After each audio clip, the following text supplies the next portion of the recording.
당신 스토커예요? 여자 혼자 사는 방에 왜 들어오는 거예요? 한국을 사랑하는 프랑스 여성이 자취방에서 샤워를 하고 있습니다. 그런데 갑자기 화장실 문이 열리며 처음 본 한국 남자가 들어왔다고 하는데요.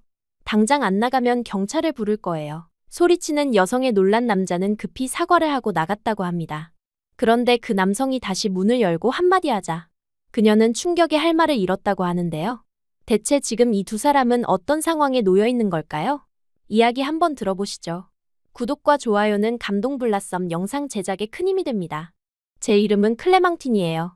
파리 교외의 작은 도시에서 태어나 자랐습니다. 어릴 적부터 저는 다른 친구들과는 조금 달랐어요. 친구들이 미국 드라마나 영국 음악에 빠져 있을 때 저는 혼자서 한국 드라마를 보며 눈물을 훔치고 있었습니다. 처음 한국 드라마를 접한 건 13살 때였어요. 우연히 인터넷에서 본 겨울연가라는 작품이었는데 그 순간부터 저는 완전히 다른 세계에 빠져버렸습니다. 드라마 속 주인공들의 순수한 사랑, 책임감 있는 태도, 그리고 무엇보다 그들이 살아가는 사회의 모습이 제게는 너무나 매력적으로 다가왔어요. 그 후로 저는 한국 드라마를 닥치는 대로 찾아봤습니다. 대장금, 주몽, 커피 프린스 1호점. 하나하나 볼 때마다 한국이라는 나라에 대한 호기심이 더욱 커져갔어요. 드라마뿐만 아니라 팝도 듣기 시작했습니다. 동방신기, 소녀시대, 슈퍼주니어의 노래를 들으며 한국어 가사를 따라 불렀는데 물론 발음은 엉망이었지만 그래도 행복했어요. 하지만 주변 반응은 차가웠습니다. 왜 하필 한국이야? 친구들은 제 취향을 이해하지 못했어요. 심지어 오타쿠적 취향이라며 비웃기까지 했습니다. 클라라라는 친구는 너 정말 이상해. 프랑스에도 좋은 콘텐츠가 얼마나 많은데 왜 굳이 아시아 드라마를 봐? 라고 말하기도 했어요. 부모님도 마찬가지였습니다. 아버지는 그런 건 일시적인 거야. 곧 질릴 테니까 걱정하지 마. 라며 무시하셨고 어머니는 한국어를 배우겠다고. 그럴 시간에 독일어나 스페인어를 배워라. 라며 현실적인 조언을 하셨어요. 하지만 저는 포기하지 않았습니다. 고등학교 2학년 때부터는 온라인으로 한국어를 독학하기 시작했어요. 처음에는 한글도 제대로 읽을 수 없어서 기역, 니은, 디귿 부터 차근차근 외웠습니다. 유튜브에서 한국어 강의를 찾아보고 한국 예능 프로그램을 자막 없이 보려고 노력했어요. 그러면서 점점 한국 사회의 모습에 매료되기 시작했습니다. 유튜브에서 본 한국의 일상 영상들은 정말 인상적이었어요. 지하철에서 질서 정연하게 줄을 서는 사람들, 24시간 열려있는 편의점, 빠르고 정확한 배달 서비스. 모든 것이 체계적이고 효율적으로 돌아가는 모습이 저에게는 완전히 새로운 세계처럼 느껴졌습니다. 특히 한국 대학생들의 생활상에 깊은 인상을 받았어요. 프랑스 대학생들과는 달리 그들은 정말 바쁘게 살아가고 있었습니다. 수업, 과제, 아르바이트, 동아리 활동까지. 하루 24시간을 알차게 사용하는 모습이 부러웠어요. 프랑스에서는 여유롭게 살아야 한다는 문화가 강한데 저는 오히려 그런 역동적인 삶이 더 매력적으로 느껴졌습니다. 고등학교 마지막 해가 되었을 때 저는 중대한 결정을 내려야 했어요. 성적이 나쁘지 않았던 저에게는 소르본 대학교를 비롯한 프랑스 명문대학들의 문이 열려 있었습니다. 부모님과 선생님들은 모두 프랑스 내 명문대 진학을 권했어요. 하지만 저는 다른 꿈을 품고 있었습니다. 한국 유학이라는 모두가 고개를 갸웃할 만한 선택 말이에요. 밤마다 인터넷으로 한국 대학들을 찾아보며 입학 조건을 알아봤습니다. 서울대학교, 연세대학교, 고려대학교. 하나하나 살펴보면서 어떤 대학이 외국인 학생에게 적합한지 연구했어요. 가장 큰 걸림돌은 부모님 설득이었습니다. 어느 날 저녁 식사 자리에서 용기를 내어 말씀드렸어요. 저 한국 대학교에 가고 싶어요. 순간 식탁이 조용해졌습니다. 아버지가 먼저 입을 여셨어요. 한국? 갑자기 무슨 소리야? 어머니도 당황하셨습니다. 클레망틴, 농담이지? 저는 진지하게 제 생각을 설명했어요. 한국어 공부를 해왔던 것, 한국 문화에 대한 관심, 그리고 새로운 환경에서 도전해보고 싶다는 마음을 솔직하게 털어놨습니다. 하지만 부모님의 반응은 예상대로 부정적이었어요. 소르본 대학교에 갈 수 있는 실력인데 왜 굳이 아시아로 가려고 하니? 아버지는 이해할 수 없다는 표정이셨습니다. 어머니는 더 직설적이었어요. 한국어가 나중에 뭐가 되겠니? 영어나 독일어를 배우는 게 훨씬 실용적이야. 하지만 저는 포기하지 않았습니다. 며칠 동안 부모님을 설득했어요. 한국의 경제 성장, IT 산업의 발달, 그리고 한류의 세계적 확산 등을 근거로 들며 한국 유학의 가치를 설명했습니다.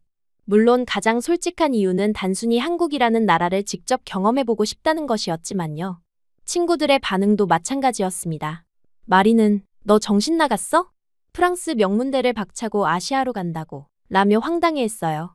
소피아는 한국 남자들이랑 사귀려고 가는 거야? 라며 시시덕거렸습니다. 심지어 줄리는 나중에 후회해도 늦어 라며 걱정 섞인 조언을 하기도 했어요.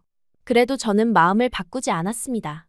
한국어 공부를 더욱 열심히 했고 한국어 능력 시험도 준비했어요. 밤늦게까지 한국어 단어를 외우고 문법을 익히는 일상이 반복됐습니다. 가끔 너무 어려워서 포기하고 싶을 때도 있었지만 한국 드라마 속 주인공들의 대사를 자막 없이 이해할 수 있을 때의 기쁨이 저를 계속 앞으로 나아가게 했어요. 드디어 한국 대학교 입학 결과가 나왔습니다. 합격 통지서를 받았을 때의 그 기쁨은 지금도 잊을 수 없어요. 부모님은 여전히 걱정스러워 하셨지만 제가 이미 마음을 굳힌 것을 아시고 결국 허락해 주셨습니다. 출국 준비를 하는 동안에도 주변의 시선은 따가웠어요. 친척들은 왜 좋은 프랑스를 두고 한국으로 가니? 라며 의아해했고 고등학교 친구들은 곧 돌아올 거야 라며 반신반의했습니다. 그러나 저는 설렜어요. 드디어 꿈꾸던 한국에 갈 수 있다는 생각에 밤잠을 이루기 힘들 정도였습니다. 짐을 싸면서 한국에서 입을 옷들을 골라보고 프랑스 과자들을 준비해서 한국 친구들과 나눠 먹을 계획도 세웠어요. 인천공항에 도착했을 때의 감동은 말로 표현하기 어려웠습니다. 공항부터가 정말 깨끗하고 체계적으로 운영되고 있었어요. 공항철도를 타고 서울로 향하면서 창밖으로 보이는 한강과 고층 빌딩들을 보며 드디어 왔구나 라는 실감이 났습니다. 대학교 기숙사에 도착한 첫날, 저는 정말 충격을 받았어요.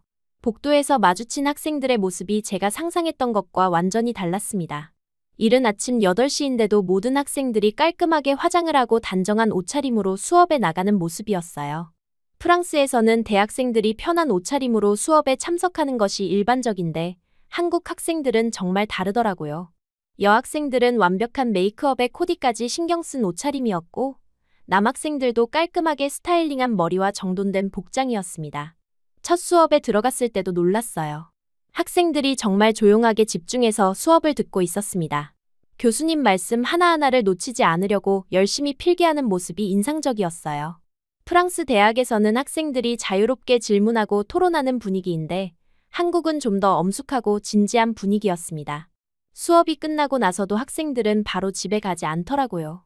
도서관에서 과제를 하거나 아르바이트를 하러 가거나 동아리 활동을 하는 등 정말 바쁘게 움직이고 있었어요.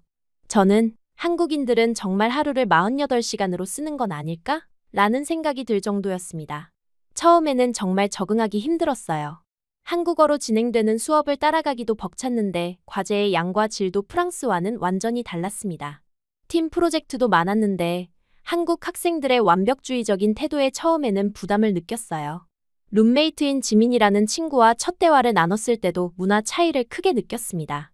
지민이는 오늘 수업 듣고 알바 가고 저녁에는 동아리 회의 있어서 바빠 라고 말하더라고요. 저는 그럼 언제 쉬어? 라고 물었는데 지민이는 쉬는 시간에 과제하지 라며 웃었어요. 첫 한 달 동안은 정말 혀를 내둘렀습니다.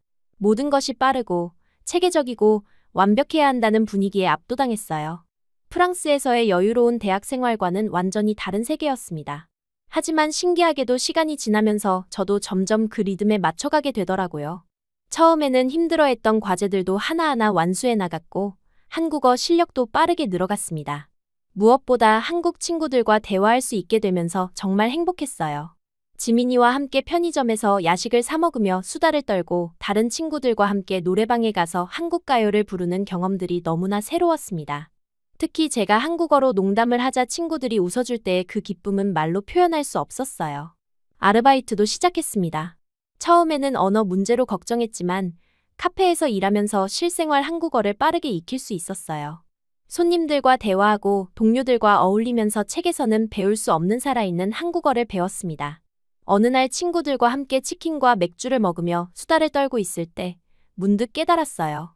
제가 한국어로 자연스럽게 대화하고 한국 친구들과 진심으로 웃고 있다는 것을. 그 순간, 아, 나도 이제 정말 한국의 일부가 되었구나 라는 묘한 기쁨이 밀려왔습니다. 부모님과 프랑스 친구들에게는 정기적으로 안부 연락을 드렸어요. 처음에는 힘들지 않니? 적응은 잘 되니? 라며 걱정하시던 부모님도 제가 점점 밝아지는 모습을 보시고 안심하기 시작하셨습니다. 프랑스 친구들은 여전히 언제 돌아올 거야? 라고 물어봤지만 저는 점점 더 한국에서의 생활에 만족하고 있었어요.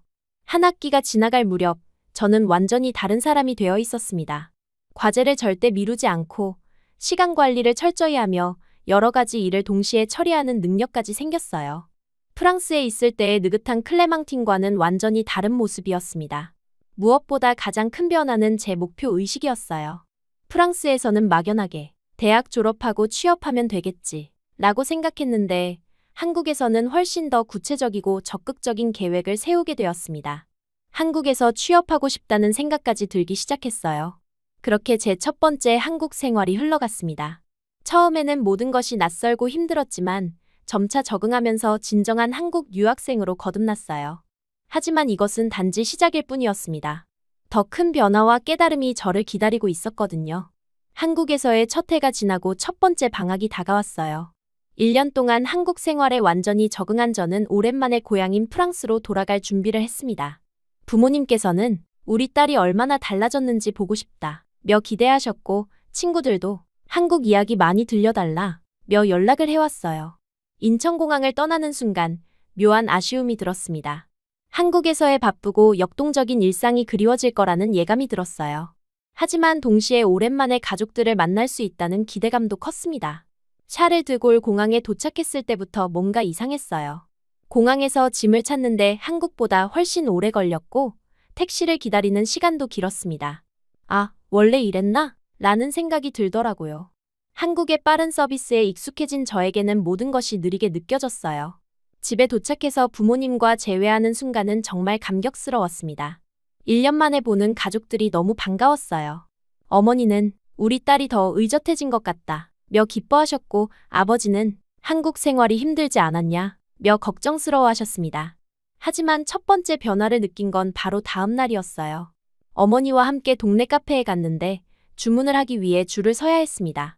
그런데 그 줄이 생각보다 정말 길더라고요.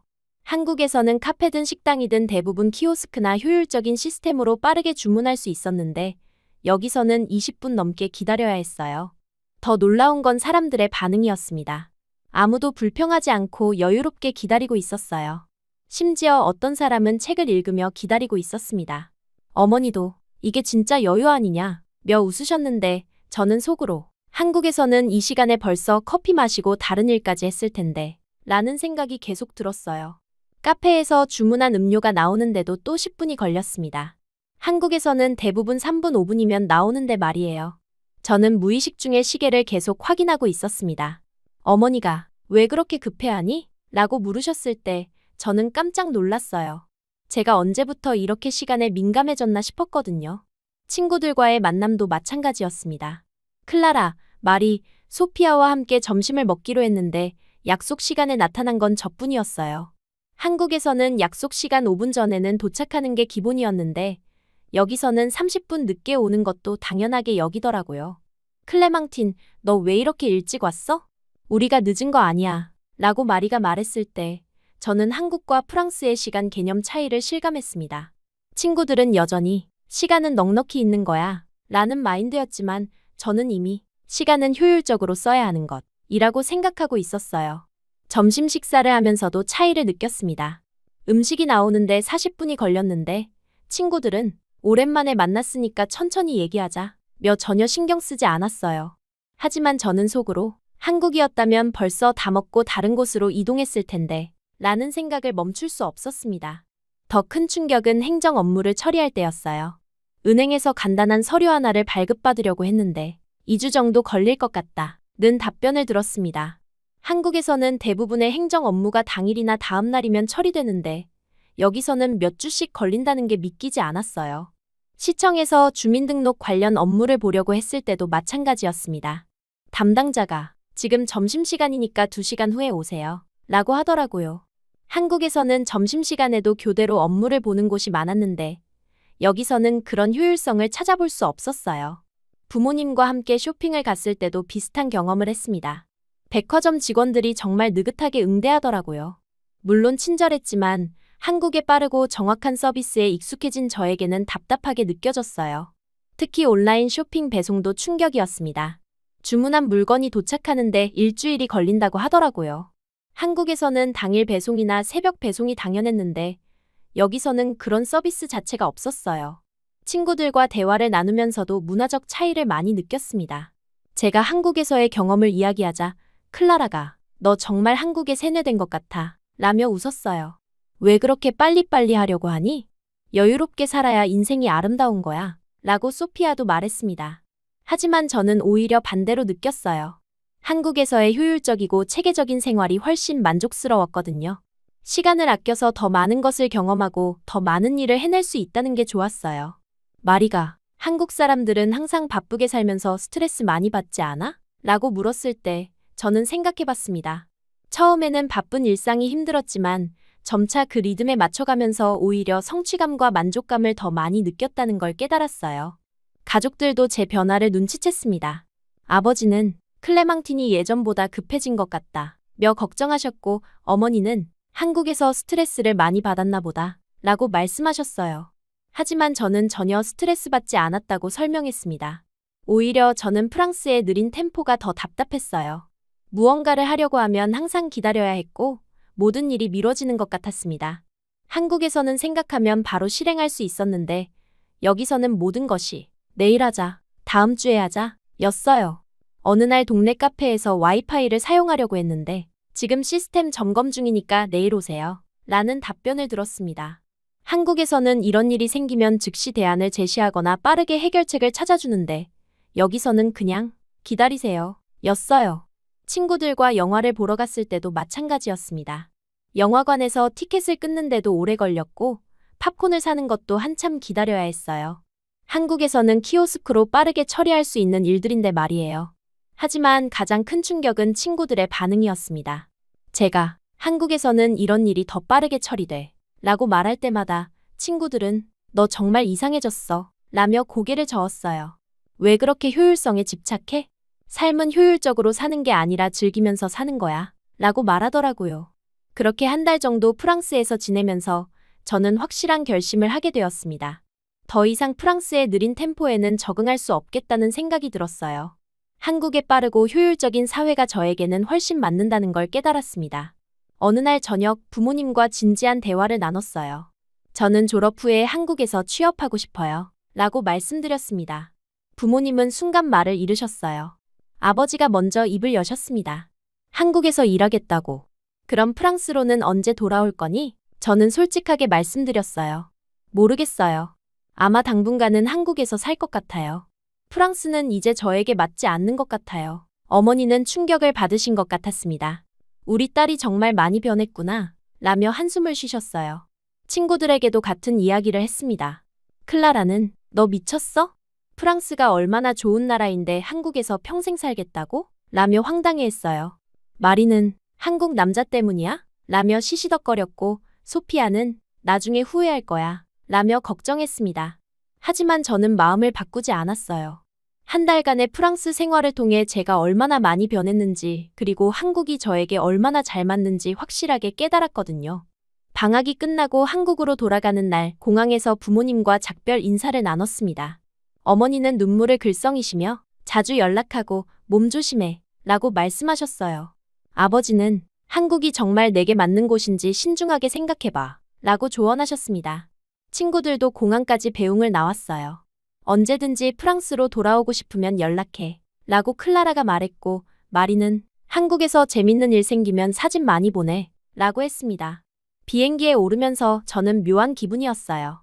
고향을 떠나는 아쉬움보다는 한국으로 돌아간다는 설렘이 더 컸습니다. 이번에는 정말 확신을 가지고 한국으로 향하는 것 같았어요. 인천공항에 도착했을 때의 그 친숙한 느낌은 잊을 수 없습니다. 공항에서부터 모든 것이 빠르고 효율적으로 돌아가는 모습을 보며 역시 여기가 내 자리구나 라는 생각이 들었어요. 지하철을 타고 서울로 향하면서 창밖 풍경을 보니 정말 반가웠습니다.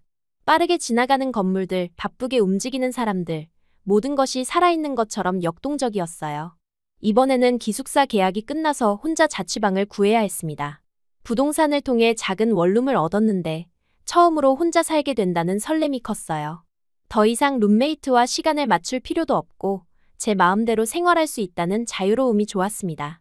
새 집으로 이사하는 날, 짐을 정리하면서 앞으로의 계획을 세웠어요. 남은 대학 생활을 알차게 보내고 한국어 실력을 더 향상시키고 한국 기업에 취업할 수 있도록 준비하겠다는 다짐을 했습니다. 그날 저녁, 오랜만에 만난 한국 친구들과 함께 술을 마셨어요. 지민이와 다른 친구들이 프랑스는 어땠어? 라고 물었을 때 저는 한국이 훨씬 좋아 라고 대답했습니다. 친구들은 웃으며 클레망티는 진짜 한국 사람 다 됐네 라고 말했어요. 그렇게 저희 두 번째 한국 생활이 시작되었습니다. 이번에는 더 확실한 목표와 의지를 가지고 있었어요.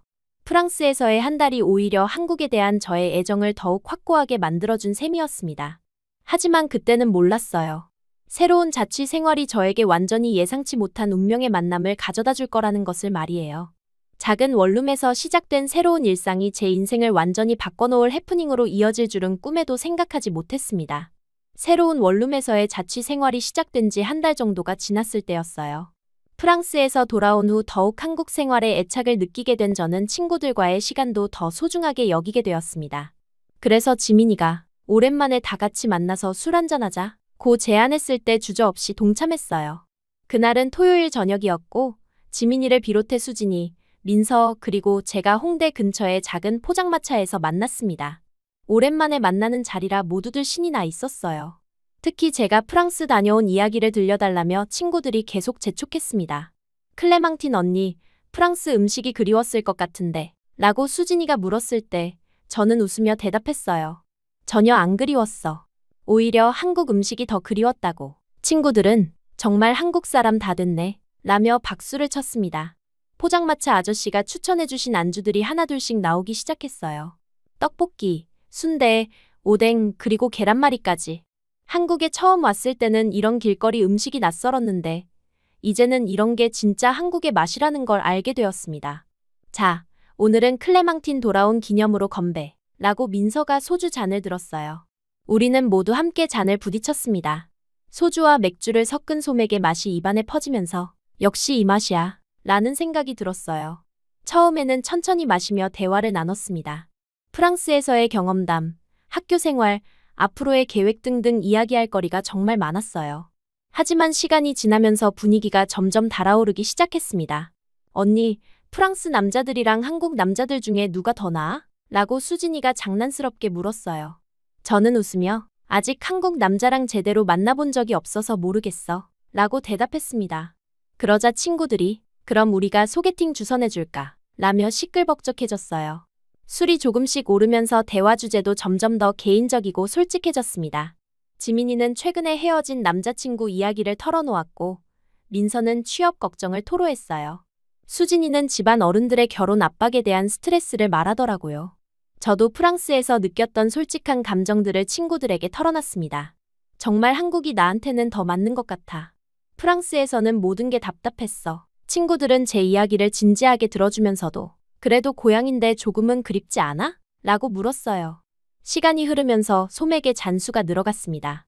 처음에는 한 잔씩 천천히 마셨는데 어느새 2잔, 3잔, 4잔으로 늘어나고 있었어요. 한국 친구들의 주량이 생각보다 세다는 걸 그때 새삼 깨달았습니다. 언니는 술 진짜 못 마시는 줄 알았는데 의외네? 라고 수진이가 말했을 때 저는 이미 상당히 취한 상태였어요. 얼굴이 빨갛게 달아오르고 머리가 조금씩 어지러워지기 시작했습니다. 하지만 친구들과의 즐거운 시간이 아쉬워서 계속 마셨어요. 포장마차에서 2차로 노래방에 갔습니다. 노래방에서도 맥주를 추가로 주문했는데 이때부터 제 기억이 조금씩 흐릿해지기 시작했어요. 친구들과 함께 한국 가요를 부르며 정말 신나게 놀았습니다. 지민이가 클레망티는 한국 노래를 정말 잘 부른다 며 감탄했고 민서는 발음도 완전 한국 사람 같아 라고 칭찬해줬어요. 그 말들이 술에 취한 제게는 정말 기분 좋게 들렸습니다. 노래방에서 나온 게 벌써 새벽 1시가 넘었어요. 친구들은 집에 안전하게 들어가 라며 각자 헤어졌습니다. 저도 택시를 타고 집으로 향했는데 택시 안에서도 계속 어지러웠어요. 집에 도착해서 현관문을 열고 들어가면서도 머리가 핑핑 돌았습니다. 원룸이라 공간이 작아서 침대까지의 거리는 가까웠지만 걸어가는 것도 비틀거렸어요. 하지만 제게는 중요한 루틴이 하나 있었습니다. 저는 술을 마시고 나면 반드시 샤워를 하고 자는 습관이 있었어요. 프랑스에서부터 생긴 습관인데 술 냄새를 씻어내고 깔끔하게 씻은 후에 잠자리에 드는 게 저에게는 당연한 일이었습니다. 아무리 취해도 이 루틴만은 지켰어요. 그날도 마찬가지였습니다. 비틀거리면서도 욕실로 향했어요. 옷을 벗고 샤워를 시작했는데 따뜻한 물이 몸에 닿으니 조금 정신이 들기 시작했습니다. 하지만 여전히 많이 취한 상태였어요. 샤워를 하면서 오늘 친구들과 보낸 즐거운 시간을 떠올렸습니다. 역시 한국 친구들과 함께 있을 때가 가장 편하고 자연스러웠어요. 프랑스 친구들과는 다른 끈끈함이 있었습니다. 샤워를 다 하고 나서 머리를 감고 있을 때였어요. 갑자기 밖에서 쿵 하는 소리가 들렸습니다. 처음에는 뭐지? 라고 생각했지만 별로 신경 쓰지 않았어요. 원룸이라 위층이나 옆집 소음일 수도 있다고 생각했거든요. 그런데 잠시 후 정말 예상치 못한 일이 일어났습니다. 욕실 문이 갑자기 열리는 소리가 들렸어요. 저는 깜짝 놀라서 고개를 돌렸는데 문이 열리면서 낯선 남자가 들어오는 게 아니겠어요. 그 순간 저는 정말 패닉 상태가 되었습니다. 샤워 중이었기 때문에 아무것도 입지 않은 상태였고 갑자기 나타난 낯선 남자를 보고 소리를 지를 수밖에 없었어요. 으악! 제 비명 소리가 욕실에 울려 퍼졌습니다. 그 남자도 저만큼이나 놀란 것 같았어요. 마치 귀신이라도 본 것처럼 눈을 크게 뜨고 있었습니다. 키가 큰 편이고 단정한 인상의 남자였는데 분명히 한국 사람 같았어요. 저는 급하게 샤워 커튼을 잡아당기며 몸을 가렸습니다. 누구세요? 왜 여기 들어와요? 라고 소리쳤는데 목소리가 떨리고 있었어요. 정말 무서웠거든요. 그 남자는 당황한 표정으로 죄송합니다. 라고 말하며 급히 문을 닫고 나갔어요. 저는 가슴이 두근두근 뛰면서 뭐야, 대체 뭐야? 라고 중얼거렸습니다. 몇 분 후에 욕실 밖에서 남자 목소리가 들렸어요. 저기 괜찮으세요? 제가 잘못 들어온 것 같은데. 그제야 저는 뭔가 이상하다는 걸 깨달았습니다. 급하게 샤워를 마치고 바스타월을 두르고 욕실에서 나왔어요.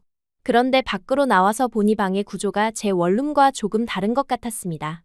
가구 배치도 달랐고 벽에 걸린 포스터도 제가 본 적 없는 것들이었어요. 그때 남자가 조심스럽게 말했습니다. 혹시 여기가 어디인지 아세요? 저는 당황해서 둘러보다가 깨달았어요. 이곳이 제 방이 아니라는 것을 말이에요. 라고 중얼거리면서 상황을 파악하려고 했는데 머리가 아직 막지 않아서 혼란스러웠어요. 그 남자는 혹시 술 드셨어요? 라고 물었습니다. 그제야 저는 상황을 이해하기 시작했어요. 제가 취해서 잘못된 곳에 들어온 것 같았습니다. 죄송해요. 제가 실수한 것 같아요. 라고 사과했는데 여전히 상황이 정확히 파악되지 않았어요. 남자는 아, 그러셨구나. 깜짝 놀랐네요. 라고 말하며 안도의 표정을 지었습니다. 그리고는 옷부터 입으세요. 감기 걸려요. 라고 걱정해 주더라고요. 저는 급하게 제 옷을 찾았는데 욕실 바닥에 그대로 있었어요. 다시 욕실에 들어가서 옷을 입었는데 손이 너무 떨려서 단추를 채우기도 힘들었습니다. 옷을 입고 나와서 남자를 다시 보니 생각보다 젊고 괜찮아 보이는 사람이었어요. 하지만 여전히 상황이 당황스러웠습니다. 여기가 정확히 어디인가요? 라고 물었더니 그가 대답했어요. 기숙사 A동 3층 302호입니다. 그 순간 저는 깜짝 놀랐어요. 여기가 바로 제가 작년에 살았던 기숙사였던 거예요. 취한 상태에서 무의식적으로 예전 기숙사 비밀번호를 누르고 들어온 것 같았습니다. 아, 저 작년에 여기 살았어요. 실수로 예전 비밀번호를 눌렀나 봐요. 라고 설명했더니 남자가 아, 그래서 문이 열렸구나. 라며 이해한다는 표정을 지었어요. 그런데 바로 그때 밖에서 시끄러운 소리가 들렸습니다. 누군가 문을 두드리는 소리와 함께 경찰입니다. 라는 목소리가 들려왔어요. 저는 경찰? 라고 당황했습니다. 남자가 문을 열어주니 경찰관 두 분이 들어오셨어요. 신고를 받고 왔는데 무슨 일이신가요? 라고 물으셨습니다. 아마 제가 비명을 질렀을 때 누군가 신고한 것 같았어요. 남자가 차분하게 상황을 설명했습니다. 이분이 취해서 실수로 잘못 들어오신 것 같아요. 별일 아닙니다. 경찰관분들도 아, 그런 일이 있을 수 있죠. 라며 이해해 주셨어요. 하지만 저는 정말 창피했습니다. 경찰까지 출동한 상황이 되다니. 얼굴이 빨갛게 달아올랐는데 그게 술 때문인지 부끄러움 때문인지 모르겠었어요. 경찰관분들이 그럼 별일 없으시면 저희는 가보겠습니다. 라고 말씀하시고 나가셨어요. 그러고 나니 방 안에는 저와 그 남자만 남게 되었습니다. 저는 정말 죄송한 마음에 깊숙이 고개를 숙였어요. 정말 죄송해요. 이런 일이 생길 줄 몰랐어요. 그런데 그 남자는 오히려 웃으며 괜찮아요. 저도 처음에는 깜짝 놀랐지만 이제 이해했어요. 라고 말했습니다. 지훈이라고 합니다. 라고 자기소개를 하더라고요. 저도 클레망틴이에요. 라고 인사했습니다. 그는 외국분이시군요. 한국어 정말 잘하세요. 라고 말했어요. 그때 지훈이 시계를 보더니 지금 새벽 3시인데 집까지 가실 수 있어요? 라고 물었습니다. 저는 네, 괜찮아요. 라고 대답했지만 사실 아직도 조금 어지러웠어요. 그러자 지훈이 늦었으니까 그냥 여기서 주무시고 가세요. 저는 밖에서 있을 테니까요. 라고 제안했습니다. 정말 예상치 못한 말이었어요. 저는 아니에요. 집에 가야 해요. 이미 충분히 민폐를 끼쳤는데 라고 사양했지만 지훈은 새벽에 혼자 돌아가시기 위험해요. 그냥 여기서 주무세요. 라고 계속 권했습니다.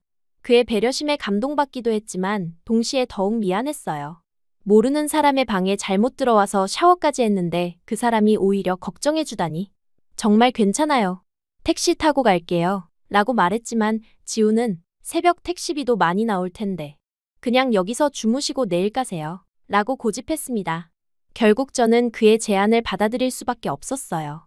너무 취해서 제대로 판단할 수 없는 상태이기도 했고 그의 진심 어린 배려가 고마웠거든요. 지훈은 자신의 이불과 베개를 제게 주고는 저는 소파에서 잘 테니까 편하게 주무세요. 라고 말했습니다. 그리고는 정말로 거실 소파로 나가더라고요. 침대에 누워있으면서도 계속 생각이 많았어요. 정말 황당한 하루였지만 지훈이라는 사람의 인상이 나쁘지 않았습니다. 오히려 너무 친절하고 배려심이 깊어서 더욱 미안했어요. 새벽 6시쯤에 잠에서 깼는데 숙취 때문에 머리가 조금 아팠어요. 조용히 일어나서 거실에 보니 지훈이 소파에서 자고 있었습니다. 정말 자신의 침대를 양보하고 소파에서 잔 거였어요. 저는 최대한 조용히 움직이며 짐을 챙겼습니다. 너무 민폐를 끼친 것 같아서 인사도 제대로 하지 못하고 그냥 나가고 싶었어요. 쪽지라도 남기려고 했는데 펜이 없더라고요. 결국 아무 말 없이 조용히 문을 열고 나왔습니다. 복도를 걸어가면서도 계속 어제 일이 생각났어요. 정말 황당한 첫 만남이었지만 지훈이라는 사람에 대한 좋은 인상은 남아있었습니다. 집에 돌아와서 정신을 차리고 나니 어제 일이 더욱 실감났어요. 정말 운명 같은 해프닝이었지만 동시에 너무 부끄러운 일이기도 했습니다. 하지만 이상하게도 그 당황스러움과 함께 뭔가 특별한 감정도 느껴졌어요. 그것이 무엇인지는 아직 정확히 모르겠지만 분명히 평범한 만남은 아니었다는 생각이 들었습니다. 그 황당한 샤워 해프닝 이후 사흘이 지났는데도 마음이 계속 불편했어요. 집에서 혼자 있을 때마다 그날 밤 일이 자꾸 떠올랐습니다. 지훈이라는 사람의 친절함과 배려, 그리고 제가 끼친 민폐에 대한 미안함이 계속 마음에 걸렸어요. 처음 이틀 동안은 그냥 있자, 다시는 마주칠 일도 없을 거야 라고 생각하려고 했습니다. 하지만 시간이 지날수록 더욱 양심이 찔렸어요. 저 때문에 경찰까지 출동했는데 그 사람은 오히려 저를 보호해주고 자신의 침대까지 양보했거든요. 셋째 날 저녁에 야간 아르바이트를 하면서도 계속 그 생각뿐이었어요. 카페에서 주문받고 음료 만드는 일상적인 업무를 하면서도 머릿속에는 지훈의 모습이 맴돌았습니다. 특히 괜찮아요. 저도 처음엔 놀랐지만 이해했어요. 라고 말했던 그의 차분한 목소리가 계속 기억났어요. 아르바이트가 끝나고 집으로 돌아가는 길에도 마음이 무거웠습니다. 정말 제대로 사과는 해야 하는 거 아닌가? 라는 생각이 들었어요. 하지만 한편으로는 혹시 다시 가면 이상한 사람으로 보이지 않을까? 라는 걱정도 있었습니다. 넷째 날이 되자 더 이상 참을 수 없었어요. 수업을 듣는 동안에도 집중이 안 되고 친구들과 대화할 때도 마음이 딴 곳에 있었습니다. 지민이가 클레망틴 언니, 요즘 왜 그래? 뭔가 신경 쓰이는 일 있어? 라고 물었을 때 저는 아니야, 괜찮아 라고 대답했지만 사실 전혀 괜찮지 않았어요. 그날 오후에 혼자 도서관에 앉아 있으면서 진지하게 생각해봤습니다. 제가 지금 느끼는 이 기분이 단순히 미안함 때문인지 아니면 다른 이유가 있는 건지 스스로도 잘 모르겠었어요. 하지만 분명한 건 이 상태로는 계속 지낼 수 없다는 거였습니다. 저녁 6시에 도서관을 나와서 기숙사 방향으로 걸어갔어요. 사실 확신이 서지 않아서 일단 근처까지만 가보자는 생각이었습니다. 기숙사 앞에 도착했을 때는 해가 거의 지고 있었어요. A동 입구에서 한참을 망설였습니다. 정말 올라가야 하나? 혹시 지금 없으면 어떡하지? 아니면 다른 사람이 있으면? 라는 생각들이 머릿속을 복잡하게 만들었어요. 결국 입구 앞에서 20분 정도를 서성거렸습니다. 그러다가 마침 기숙사에서 나오는 학생에게 물어봤어요. 혹시 302호에 사는 지훈이라는 분 아세요? 그 학생은 지훈이 형? 알죠. 지금 계실 거예요. 라고 대답해줬습니다. 그제야 용기를 내서 엘리베이터를 탔어요.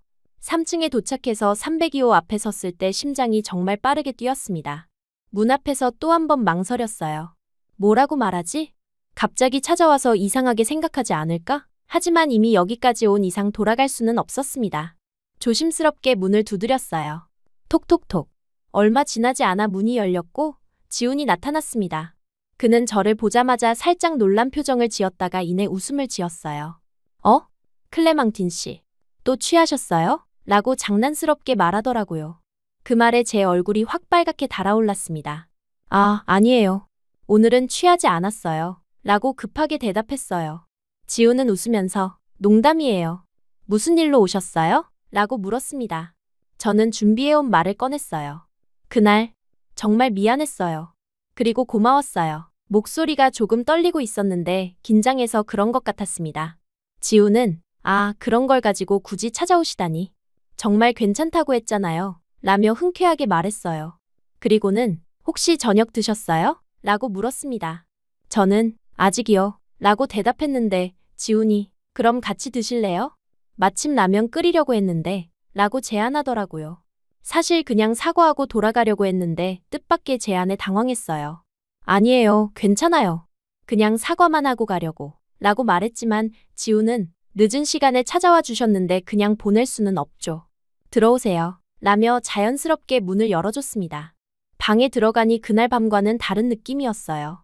불이 환하게 켜져 있고 책상에는 공부하던 흔적들이 있었습니다. 컴퓨터 모니터에는 뭔가 프로그래밍 관련 화면이 떠 있더라고요. 컴퓨터 공학과예요? 라고 물어보니 지훈이 네, 4학년이에요. 라고 대답했습니다. 그리고는 클레망틴 씨는 어떤 과세요? 라고 물어봤어요. 저는 국제학부요. 2학년이에요. 라고 답했습니다. 지훈은 작은 전기포트로 물을 끓이면서 라면 드실 수 있으세요? 매운 거 괜찮으세요? 라고 물었어요. 저는 네, 괜찮아요. 한국 음식 다 좋아해요. 라고 대답했습니다. 라면을 끓이는 동안 자연스럽게 대화가 시작되었어요. 지훈이 한국 온 지 얼마나 되셨어요? 라고 물어서 작년부터 왔다고 말씀드렸습니다. 그러자 한국어 정말 잘하시네요. 처음엔 한국 사람인 줄 알았어요. 라고 칭찬해줬어요. 라면이 끓는 동안 냉장고에서 맥주를 꺼내더니 맥주 괜찮으세요? 라고 물었습니다. 저는 네, 좋아요. 라고 대답했는데 사실 조금 긴장됐어요. 술 때문에 생긴 일인데 또 술을 마시게 되다니. 하지만 지훈과 함께 라면을 먹으며 대화를 나누는 시간이 생각보다 편안했습니다. 그는 정말 차분하고 성숙한 사람 같았어요. 제가 프랑스에서 왔다고 하니까 프랑스 어때요? 가보고 싶은 곳이에요. 라며 관심을 보였습니다. 저는 프랑스와 한국의 차이점에 대해 이야기했어요. 한국이 훨씬 역동적이고 효율적인 것 같아요. 라고 말하니까 지훈이 외국인 입장에서는 한국이 너무 빠르고 바쁘게 느껴지지 않아요? 라고 물었습니다. 처음에는 그랬는데 이제는 오히려 이런 게 좋아요. 프랑스에 갔다 와서 더 확실해졌어요. 라고 답했어요. 지훈은 신기하네요. 대부분 외국인들은 한국이 너무 빠르다고 하는데 라며 흥미로워했습니다. 대화를 나누면서 지훈이 생각보다 배려심이 깊고 사려 깊은 사람이라는 걸 알게 되었어요. 제가 말할 때 진지하게 들어주고 적절한 질문도 하면서 대화를 이어갔습니다. 라면을 다 먹고 맥주를 마시면서 더 개인적인 이야기들을 나눴어요. 지훈은 경상도 출신이고 서울에 올라와서 혼자 지내고 있다고 했습니다.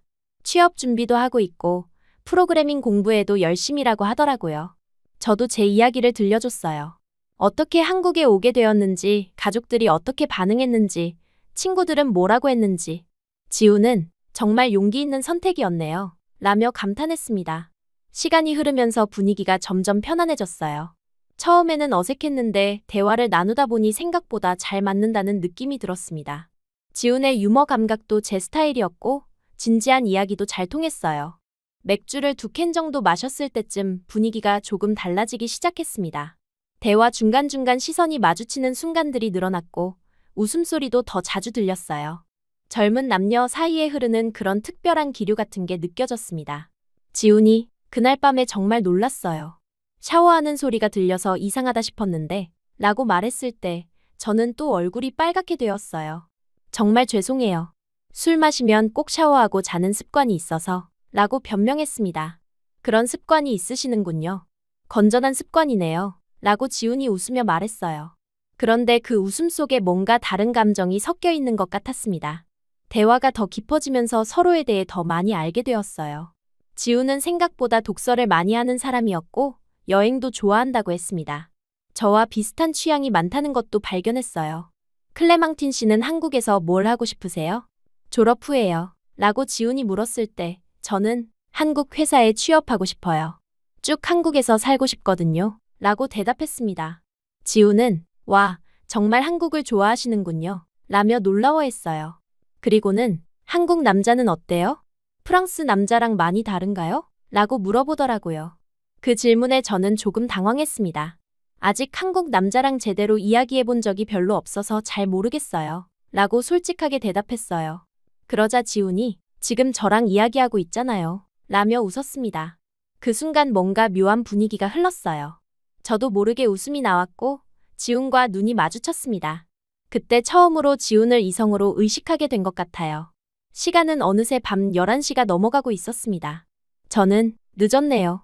이제 가야겠어요. 라고 말했지만 지훈은 벌써요? 시간 정말 빨리 갔네요. 라며 아쉬워했어요. 일어나려는데 맥주 때문인지 조금 어지러웠어요. 지훈이 괜찮으세요? 라며 걱정스럽게 물어봤습니다. 네, 괜찮아요. 그냥 조금 어지러워서. 라고 대답했는데 지훈이 천천히 하세요. 라며 제 팔을 살짝 잡아줬어요. 그 순간 뭔가 전기가 흐르는 듯한 느낌이 들었습니다. 지훈도 같은 걸 느꼈는지 잠시 멈춰섰어요. 우리는 서로를 바라보며 조용히 서 있었습니다. 분위기가 묘해지는 걸 느끼면서도 저는 그 순간을 깨뜨리고 싶지 않았어요. 지훈의 눈빛이 진지해졌고 저도 심장이 빠르게 뛰기 시작했습니다. 그런데 그때 지훈이 한 발 더 가까이 다가왔어요. 그리고는 조용히 클레망틴 씨 라고 제 이름을 불렀습니다. 그 목소리에 뭔가 특별한 감정이 담겨 있는 것 같았어요. 저도 모르게 네 라고 대답했는데 목소리가 작게 나왔습니다. 지훈은 제 얼굴을 보며 오늘 정말 즐거웠어요. 라고 말했어요. 그 순간의 분위기는 정말 특별했습니다. 프랑스에서 경험했던 가벼운 만남들과는 완전히 다른 느낌이었어요. 진지하면서도 설레는 그런 감정이었습니다. 결국 그날 밤 우리 사이에는 특별한 일이 일어났어요.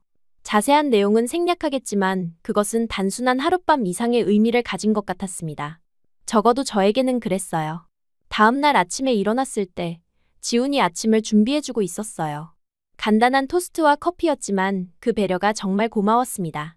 잘 주무셨어요? 라고 지훈이 물었을 때 저는 네, 감사해요. 라고 대답했어요. 그런데 뭔가 어색한 분위기가 아니라 자연스러웠습니다. 아침을 먹으면서 지훈이 클레망틴 씨, 저희 라고 말하기 시작했는데 저는 그 말이 무엇인지 알 것 같았어요. 프랑스에서라면 이런 일 후에 특별히 무슨 말을 할 필요도 없었는데 지훈은 뭔가 다른 것 같았습니다. 저희 이제 사귀는 거 맞죠? 라고 지훈이 진지하게 물었을 때 저는 정말 놀랐어요. 프랑스 남자들과는 완전히 다른 반응이었거든요. 책임감 있고 진지한 태도에 당황스러우면서도 설렜습니다. 그게 라고 말하려는데 지훈이 저는 진심이에요. 어젯밤이 단순한 하룻밤은 아니었잖아요. 라고 말하더라고요. 그 말에 제 마음도 흔들렸습니다. 결국 저도 그렇게 생각해요. 라고 대답했어요. 그 순간 지훈의 얼굴에 환한 미소가 떠올랐습니다. 그리고 저도 모르게 웃고 있었어요. 그렇게 우리의 관계가 시작되었습니다. 정말 예상치 못한 방식으로 만나서 예상치 못한 방식으로 가까워진 것이었지만 그것이 우리에게는 운명 같았어요. 지훈과 사귀기 시작한 지 한 달 정도가 지났을 때 저는 처음으로 프랑스 친구들에게 연애 소식을 알렸어요. 화상통화로 클라라, 마리, 소피아와 함께 이야기하던 중에 요즘 남자친구가 생겼어 라고 자연스럽게 말했습니다. 친구들의 반응은 예상보다 훨씬 차가웠어요. 클라라가 먼저 정말? 어떤 사람이야? 라고 물었는데 저는 한국 사람이야. 컴퓨터공학과 4학년이고 정말 좋은 사람이야. 라고 대답했습니다. 그러자 마리가 웃으면서 한국 남자? 진짜 작지 않아? 라고 말하더라고요. 저는 순간 당황했어요. 그런 편견은 좀 라고 말하려는데 소피아가 끼어들었습니다. 클레망틴, 너 정말 한국에 완전히 빠졌구나. 잠깐 즐기는 거지 진지하게 사귀는 건 아니지? 친구들의 반응이 생각보다 부정적이어서 마음이 상했어요. 특히 잠깐 즐기다가 버려질 거야 라는 클라라의 말은 정말 기분이 나빴습니다. 저는 아니야, 지우는 그런 사람이 아니야. 정말 진지하고 책임감 있는 사람이야 라고 설명했어요. 하지만 친구들은 여전히 의심스럽다는 표정이었습니다. 마리가, 한국 남자들이 처음에는 다 그렇게 해. 나중에 본색 드러낼 거야 라고 말했고, 소피아는 첫사랑이랑 결혼할 거냐? 미쳤어? 라며 비웃기까지 했어요. 그 화상통화가 끝나고 나서 정말 기분이 안 좋았습니다. 친구들이 제 선택을 이해해주지 못한다는 것도 서러웠지만 지훈에 대해 그런 식으로 말하는 것이 더 화가 났어요. 그날 밤 지훈에게 이 이야기를 했는데 그는 친구들이 걱정해서 그런 거겠지. 시간이 지나면 이해해줄 거야 라며 담담하게 받아들였습니다. 하지만 그 이후로도 프랑스 친구들의 반응은 계속 차갑게 식었어요. 가끔 연락이 와도 한국 남자친구는 어때? 아직도 사귀고 있어? 라는 식으로 물어보곤 했습니다. 마치 금방 헤어질 거라고 기대하는 것 같았어요. 부모님께도 연애 소식을 알려드려야 했습니다. 어느 날 저녁에 화상통화로 부모님과 이야기하던 중에 요즘 좋은 사람 만나고 있어요 라고 말씀드렸어요. 어머니께서 어머, 정말? 어떤 사람이야? 라고 기뻐하시는 것 같았는데 제가 한국 사람이에요 라고 말씀드리자 분위기가 급격히 바뀌었습니다. 아버지께서 한국 사람? 진지하게 사귀는 거야? 라고 물으셨고 저는 네, 정말 좋은 사람이에요 라고 대답했어요. 그러자 어머니께서 클레망티나, 프랑스 남자도 좋은 사람 많은데 왜 굳이 한국 남자야? 라고 걱정스럽게 말씀하셨습니다. 언어도 다르고 문화도 다른데 정말 잘 맞을 수 있을까? 라는 아버지의 질문에 저는 오히려 한국 문화가 저에게 더 맞는 것 같아요 라고 답했습니다. 하지만 부모님은 여전히 걱정스러워하셨어요. 그 이후로 부모님과의 통화에서도 항상 지훈 이야기가 나왔습니다. 아직도 그 한국 남자와 사귀고 있니? 나중에 결혼하면 어디서 살 거야? 아이들은 어떤 언어로 키울 거야? 같은 질문들이 계속 이어졌어요. 반면에 지훈은 정말 변함없이 저를 대해줬습니다. 제가 야간 아르바이트를 할 때면 항상 마중을 나와줬어요. 카페에서 일이 끝나는 시간이 밤 11시였는데 추운 겨울날에도 기숙사 앞에서 기다리고 있었습니다. 처음에는 왜 이렇게까지 해? 라고 물어봤는데 지훈은 밤늦게 혼자 다니면 위험하잖아. 당연한 거야 라고 말했어요. 그런 당연함이 저에게는 정말 새로웠습니다. 어느 날 친구들과 술을 마시고 많이 취해서 집에 들어갔는데 다음날 아침에 일어나 보니 샤워실이 깔끔하게 정리되어 있었어요. 수건도 새 것으로 바뀌어 있고 바닥도 깨끗하게 닦여 있었습니다. 지훈에게 물어보니 어젯밤에 많이 취해서 샤워하다가 좀 엉망이 됐더라고. 아침에 일찍 와서 정리했어 라고 말하더라고요. 제가 기억도 못하는 사이에 그런 세심한 배려를 해준 것이 정말 감동적이었어요. 하지만 주변의 시선과 압박은 계속되었습니다. 한국 친구들마저도 가끔은 외국인이랑 사귀는 거 어때? 힘들지 않아? 라고 물어보곤 했어요. 물론 아기는 없었지만 그런 질문들이 쌓이다 보니 저도 모르게 스트레스를 받기 시작했습니다. 특히 제 정체성에 대한 고민이 깊어졌어요. 저는 프랑스 사람인데 한국에서 정말 뿌리 내릴 수 있을까? 지훈과 계속 사귀면 결국 한국에서 살아야 하는데 그게 정말 현실적인 선택일까? 이런 생각들이 머릿속을 복잡하게 만들었습니다. 어느 날 밤 이런 고민들을 지훈에게 털어놓았어요. 나는 프랑스 사람인데 여기서 계속 살 수 있을까? 가족들도 멀리 있고 친구들도 이해해주지 않고 라고 말하니까 지훈이 진지하게 들어주더라고요. 그리고는 클레망티나, 나는 내가 어디 출신인지 중요하지 않아. 중요한 건 내가 나와 함께하느냐야 라고 말했습니다. 그 말이 정말 단순했지만 그 진심이 느껴져서 마음이 울컥했어요. 하지만 현실적으로 생각해봐. 문화도 다르고 언어도 다른데 라고 말하려는데 지훈이 끊어서 말했어요.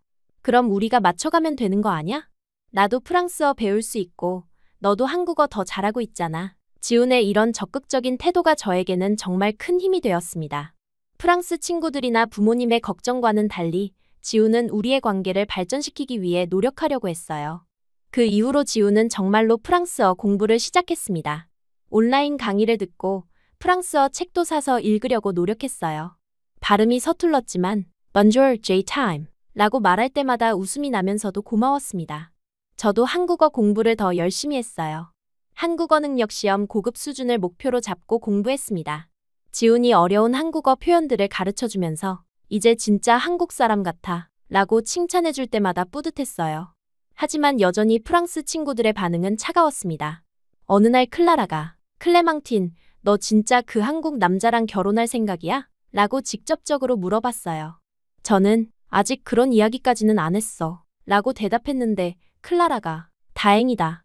첫 남자친구랑 결혼하는 건 너무 위험해. 라고 말하더라고요.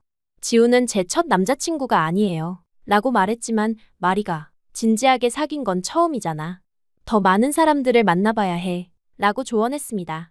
친구들의 그런 말들이 계속 마음에 걸렸어요. 부모님도 비슷한 걱정을 하셨습니다. 어머니께서 클레망티나 엄마가 보기엔 너무 성급한 것 같아. 아직 젊은데 한 사람에게만 매달릴 필요 없어. 라고 말씀하셨어요.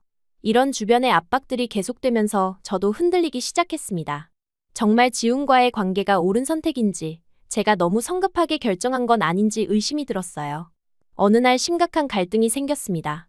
프랑스 친구들과 화상통화를 하는데 지훈이 옆에 있었어요. 친구들이 지훈을 보더니 와, 생각보다 괜찮네 라고 말했지만 이어서 하지만 클레망틴한테는 더 좋은 선택지들이 많을 거야 라고 덧붙였습니다. 그 말을 들은 지훈의 표정이 굳어지는 게 보였어요. 통화가 끝나고 나서 지훈이 내 친구들은 나를 별로 좋아하지 않는 것 같네 라고 말했습니다. 저는 아니야, 그냥 걱정해서 그런 거야 라고 변명했지만 지훈은 클레망티나, 솔직히 말해. 너도 친구들 말이 맞다고 생각해? 라고 물어봤어요. 그 질문에 저는 대답을 못했습니다. 사실 친구들의 말이 아예 틀렸다고 생각하지는 않았거든요. 제가 정말 너무 성급하게 결정한 건 아닌지, 더 많은 경험을 해봐야 하는 건 아닌지 고민이 되었어요.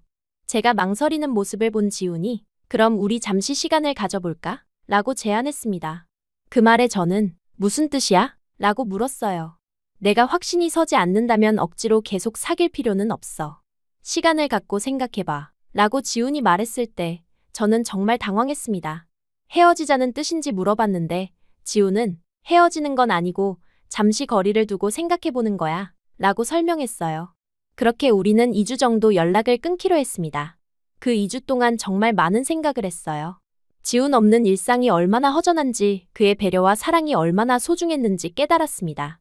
프랑스 친구들과 통화할 때도 예전처럼 즐겁지 않았어요.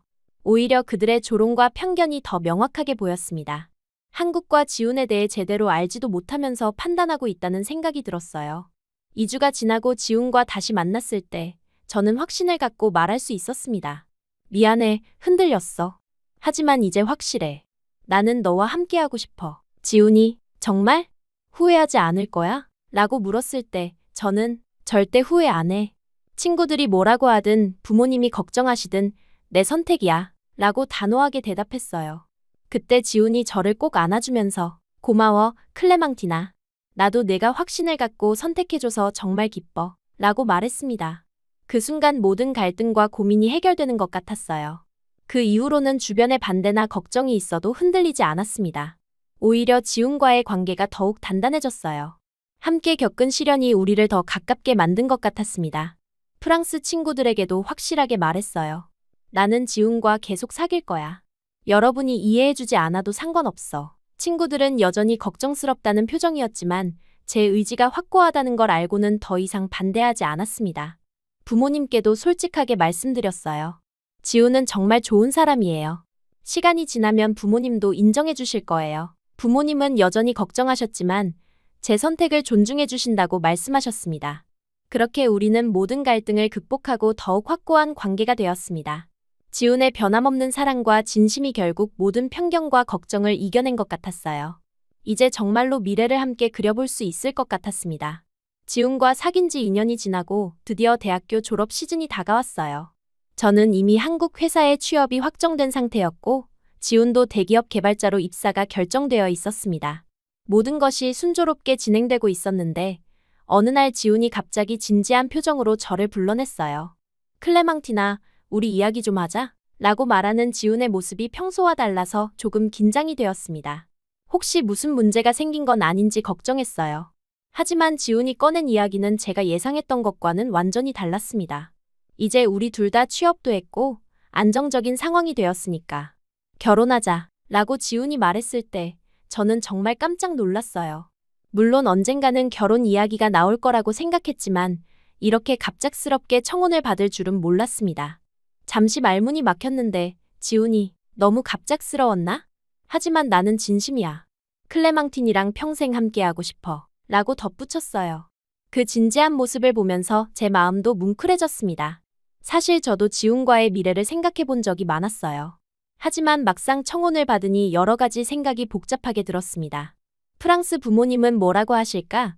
친구들은 또 어떤 반응을 보일까? 그리고 정말 제가 한국에서 평생 살 수 있을까 하는 고민들이 머릿속을 스쳐 지나갔어요. 하지만 지난 2년 동안 지훈이 보여준 모든 순간들을 떠올려 보니 답은 명확했습니다. 제가 힘들 때 항상 곁에 있어준 것, 저를 위해 프랑스어까지 배우려고 노력한 것, 그리고 무엇보다 변함없이 저만을 바라봐준 그 진심이 모든 걱정을 날려버렸어요. 네, 좋아요. 결혼해요. 라고 대답했을 때 지훈의 얼굴에 떠오른 환한 미소는 지금도 잊을 수 없습니다. 그리고는 준비해온 반지를 꺼내더라고요. 사실 처음부터 계획하고 있었던 것 같았어요. 부모님께 결혼 소식을 알려드리는 것이 가장 걱정되었습니다. 화상통화로 말씀드렸는데 예상대로 부모님은 많이 당황하셨어요. 벌써? 너무 성급한 것 아니야? 라는 어머니의 반응과 정말 신중하게 생각해 본 거니? 라는 아버지의 질문을 받았습니다. 하지만 저는 확신에 차서 대답할 수 있었어요. 2년 동안 충분히 알아봤고 지훈은 정말 좋은 사람이에요. 부모님도 만나보시면 분명 인정해 주실 거예요. 결국 부모님은 제 결정을 존중해 주신다고 말씀하셨습니다. 프랑스 친구들의 반응은 더욱 극단적이었어요. 클라라는 정말 미쳤구나. 첫 남자친구랑 결혼한다고 라며 황당해했고 마리는 나중에 후회해도 늦어 라고 경고했습니다. 소피아는 아예 한국에서 결혼식 올리면 참석 안 할 거야 라고까지 말하더라고요. 그런 반응들이 서운하기도 했지만 이미 마음을 굳힌 상태였기 때문에 흔들리지 않았습니다. 오히려 진짜 친구라면 제 선택을 응원해 줄 텐데 하는 생각이 들었어요. 결혼 준비를 하면서 지훈의 가족들도 만나게 되었습니다. 처음에는 외국인 며느리에 대해 걱정하셨던 것 같은데 시간이 지나면서 저를 정말 딸처럼 대해주셨어요. 시어머니께서 우리 지훈이가 정말 좋은 사람 만났다 며 기뻐하시는 모습이 감동적이었습니다. 결혼식은 한국 전통 방식과 서양 방식을 섞어서 진행했어요. 한복도 입고 웨딩드레스도 입는 특별한 경험이었습니다. 부모님이 한국까지 와주셨는데 처음에는 어색해하시던 분들이 지훈을 만나보고는 정말 예의 바른 청년이구나 라며 마음에 들어 하셨어요. 프랑스에서 몇몇 친구들도 왔는데 여전히 조롱 섞인 농담을 하더라고요. 한국 남자 정말 작네. 언제까지 행복할지 궁금해. 같은 말들을 들었을 때 정말 화가 났습니다. 결혼식 당일에까지 그런 말을 하다니. 결국 저는 그 친구들과 완전히 인연을 끊기로 결심했어요. 앞으로 연락하지 마세요. 제 선택을 존중하지 못한다면 친구가 아니에요. 라고 단호하게 말했습니다. 그들은 농담이었다고 변명했지만 이미 선은 넘었다고 생각했어요. 결혼 후의 생활은 정말 행복했습니다. 신혼집은 작은 아파트였지만 지훈과 함께 하나하나 꾸며가는 재미가 있었어요. 지훈은 여전히 변함없이 저를 배려해줬고 저도 한국식 요리를 배워서 지훈을 위해 음식을 해주곤 했습니다. 직장 생활도 순조로웠어요. 처음에는 외국인이라는 이유로 약간의 어려움이 있었지만 한국어 실력이 좋고 업무 능력도 인정받으면서 점차 인정받게 되었습니다. 동료들도 클레망틴 씨는 정말 한국 사람 같아요. 라며 칭찬해주곤 했어요.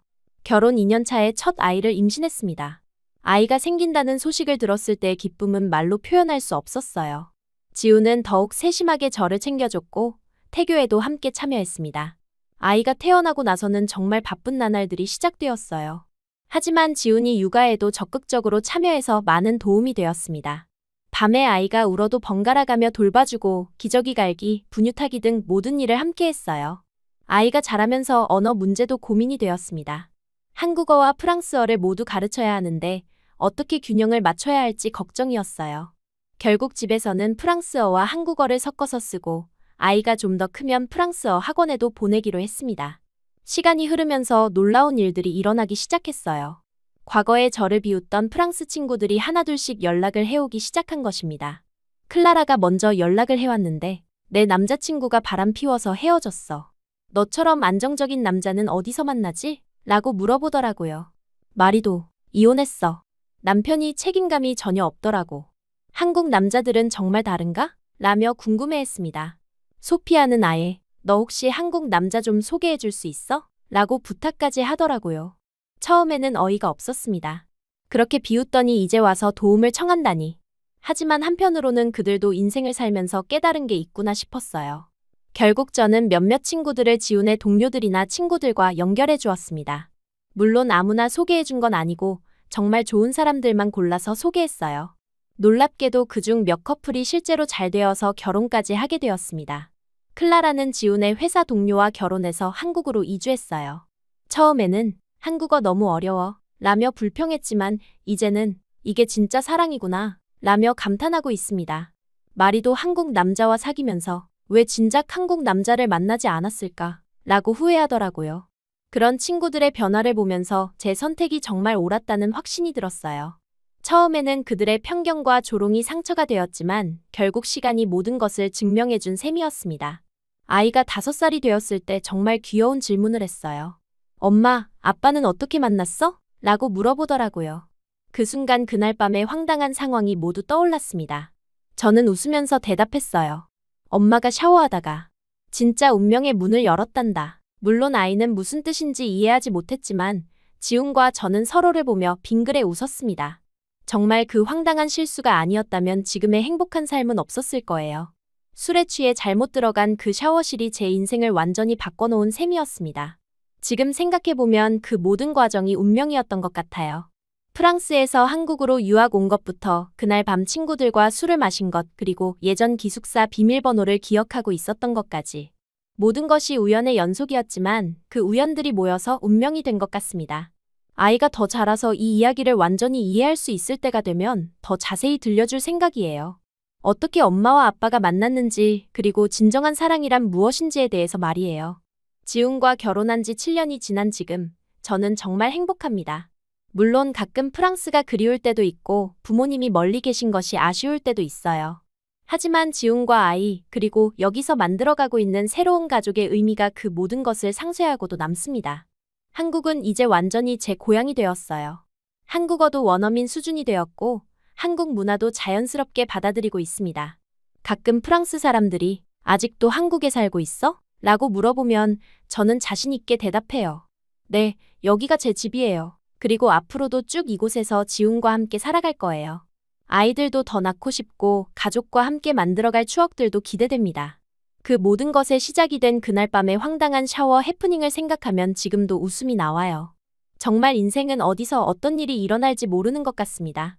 제가 그날 밤 술을 마시지 않았다면 아니면 집을 제대로 찾아갔다면 지금의 행복은 없었을 거거든요.